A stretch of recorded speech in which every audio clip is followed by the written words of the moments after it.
Chris Vince, MP for Harlow, you're at Tess's Dementia Cafe here in Moot House, speaking to a lot of people. What are people saying to you? Yeah, it's just been a real opportunity just to catch up with residents. I was invited along by one of the clients here who was talking about his experiences of getting to and from the Moot House and some of the challenges, you know, with some of the footpaths being overgrown. And I think that's the big thing. Just a few sort of casework issues that people wanted to bring up with me that I will obviously take away and try and chase the council or Essex Highways, depending on whose responsibility it is. So they've been the main conversations, but also just talking about kind of what Tess does here and the impact it has on their lives. And you know, two of them said about how, you know, life changing it was for them, and I think that's pretty strong to say that you know, that it's really important, you know, for them.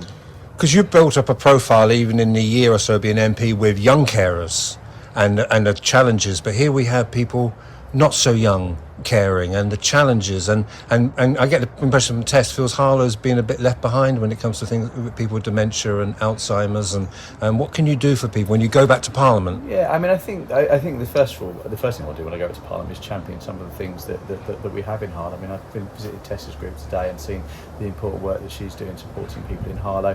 I obviously went over to St Mary's at Latin on Friday and saw the work Lynn does there, my old charity Action Family Carers I visited last week. So there are some good things going on in the town, and some wonderful people like Tess and Lynn who are supporting people with dementia. And I think we really should champion these people because they make such a huge difference, as I've heard in there, to people's lives. But I think, you know, the question I suppose, and you know, to government is, you know, is this, you know, is there a postcode lottery with this? Is it, you know, relying on individuals, is relying on community organisations, perhaps sometimes relying on charities, and is that the best way to support people with dementia? Because we can see the importance of these groups, but for some people in other parts of my constituency, they may not have access to these groups.